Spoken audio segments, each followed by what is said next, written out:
Hello from Kingfisher, Oklahoma. We are going through the book of Isaiah. It's been amazing. Prophecy, great word pictures, strong words, and look forward to seeing what we got today in Isaiah 34. Come near, ye nations, to hear, to hearken, ye people. Let the earth hear, and all that is therein, the world and all things that come forth of it. For the indignation of the Lord is upon all nations. His fury is upon all their armies. He hath utterly destroyed them. He hath delivered them to the slaughter. Their slain shall be cast out, and their stink shall come up out of their carcasses, and the mountains shall be melted with their blood. And all the hosts of heaven will be dissolved, and all the heavens will be rolled together as a scroll, and all their hosts shall fall down as the leaf falleth from the vine, as the falling fig from the fig tree.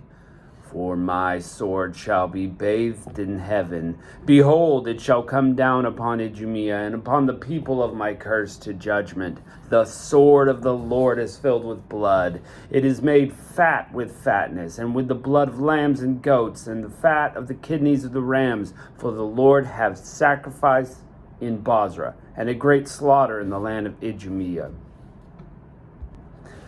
Now listen, I think this kind of destruction is talking about the whole world, the end of times, mountains melting, the heavens being dissolved. This is the end of all things as we know it. Of course, we know it'll be the start of the new heaven and the new earth, but God has called for his sword, and he is there in wrath, judging everything, judging all these lands. It keeps saying Idumea, so this is kind of like Edom, or the land where Esau, and this is representative. You see it, Jacob have I loved, Esau have I hated. It's kind of this, 50-50 juxtaposition of my children versus those who do not belong to me. So, is he saying that he's judging those who don't belong to him? Probably. And but this is also a literal place, kind of south of Israel toward the Dead Sea. Verse 7, and the unicorn shall come down with him, and the bullocks with the bulls, and their land shall be soaked with blood, and their dust made fat with fatness. Okay, people, let's talk about this for a minute. This cracks me up. 9 times, I believe it is, in the Old Testament, in the King James, they translate the word unicorn, the Old King James. Why? Why is it that way? Now, you remember that this is Hebrew. The Old Testament was written in Hebrew. And so at some point, they decided to translate the Hebrew Testament into Latin, which is called the Vulgate. And in the Vulgate, that word there means monohorn. So they translated unicorn into English. That makes sense. One horn, monohorn, unicorn, one. So is it a unicorn like we pictured with the horse with the horn? Don't know. It's an animal with one horn. Could it be a rhinoceros? Yeah. Could it be some sort of dinosaur sort of thing? Yeah. We just don't know. But I just love that it says unicorns. But the whole point is, everything is going down here. Animals are coming down, bulls, blood everywhere. It's judgment day.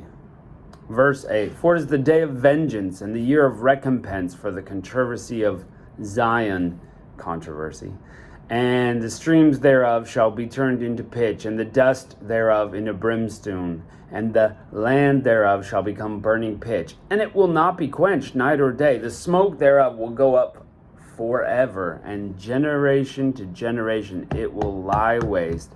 None shall pass it through it forever and ever. So at some point this land, look at this. So maybe this is in the 1,000-year reign, like the destruction of Babylon. and it's being destroyed, and the smoke will go up forever and ever as long as the world lasts at that point. 1,000 years, this smoking waste. Could be. 11, the cormorant and the bittern shall possess it. The owl and the raven shall dwell in it. So it will just belong to the birds, who will eat carcasses and things. And he shall stretch out on it a line of confusion and the stones of emptiness, and they shall call the nobles thereof to the kingdom, but none shall be there, and all her princes will be nothing. And the thorn shall come up in her palaces, nettles and brambles in the fortresses thereof. And it shall be an inhabitant of dragons and a court for owls. Okay, let's remind ourselves one more time. Again, they are translating this. This is strange to our ears to say the dragons are going to overtake it. Up until the mid-1800s, there was no word for dinosaur. The only word was dragons. And we see dragons in all sorts of cultures all throughout history. People, large animals are going to overtake this. That's the point. Wild beasts will own this land. No people will live there. That's the point.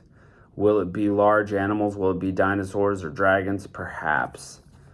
Dinosaurs was not an invented word until the 1850s, so it's relatively new. So no wonder the King James, written in the 1600s, would use a different word. But we miss the point if we get sidetracked like this. The point being, this is utter destruction. When we see those movies on TV that are talking about like the end of the world and everybody's out there, it's post-apocalyptic, and there's just animals everywhere that, in the middle of cities, and, grass is overtaking everything, and trees and vines and things. Utter destruction. That's the picture here. Verse 14, the wild beasts of the desert shall also meet the wild beasts of the island, and the satyr shall cry to his fellow. The screech owl will rest there and find for herself a place of rest. The great owl will make her nest and lay and hatch and gather under her shadow. There shall the vultures also be gathered, every one with her mate. Seek ye out the book of the Lord and read, and none of these shall fail. None shall want for her mate. For my mouth hath commanded it, and his spirit it hath gathered them. And he hath cast lot for them, and his hand hath divided it unto a line, and they shall possess it forever. From generation to generation they shall dwell therein. The animals are taking over. It's utter destruction. No human will live there ever again. And it continues. Chapter 35, the wilderness and the solitary place shall be glad for them, and the desert shall rejoice, and blossom as the rose, It shall blossom abundantly, and rejoice even with joy and singing. The glory of Lebanon shall be given to it, the excellency of Carmel and Sharon. They shall see the glory of the Lord, and the excellency of our God. Strengthen ye the weak hands, and confirm the feeble knees.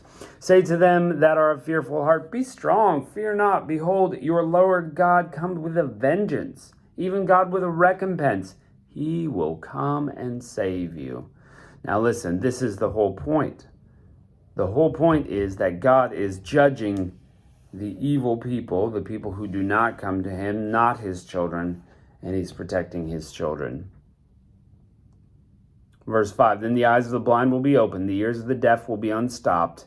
Then shall the lame man leap as an hart, as a deer, and the tongue of the dumb sing. For the wilderness water shall break out, and the streams in the desert. And the parched ground shall become a pool, and the thirsty land springs of water, and the habitations of dragons where each lay shall be grass and reeds and rushes. So what was a thriving metropolis of evil is now a desert, and now what is a desert becomes a spring and a wonderful place to be. This is how God can work. He can destroy those things that we build, but he can build up things that are destroyed. Verse 8, and an highway shall be there, and a way, and it shall be called the way of holiness. I love this part. It's the way of holiness. The unclean shall not pass over it, but it shall be for those, the wayfaring man, though fools shall not err therein. So no fools allowed on this way of holiness, way of righteousness, but only the holy, the good. No lion shall be there, nor any ravenous beast shall go up thereon, and it shall not be found there, but the redeemed shall walk there. Beautiful. So those who belong to Christ get this pathway, who get to walk the way of the Lord, who walk the way of righteousness. It's always in the Bible. You see these two pictures. The evil who seem to be triumphing, finally destroyed, beyond repair. The good who have been, had difficulty, been, persecuted is the right word, been persecuted, will be lifted up and set on this way of holiness, and it will be beautiful and wonderful, and God will build it up like streams out of the desert, and it will flourish and thrive, and there will be no evil there, no foolishness there, and the redeemed will walk on the straight path. Verse 10, and the ransomed of the Lord shall return and come to Zion with songs and everlasting joy upon their heads, and they will obtain joy and gladness, and sorrow and sighing will flee away. Friends, this is the picture. Christ ruling. The judgment has happened. It will be beautiful and wonderful, and you want to be a part of it. And you've got to do everything in your life to make sure that you're there for this wonderful and beautiful thing. Well, Adam, I thought we can't earn salvation. Not saying that. But look, you have a part to play in it. Okay, your part is to believe on Jesus and do everything it takes to hold on to him. Because there's going to be distraction. There's going to be,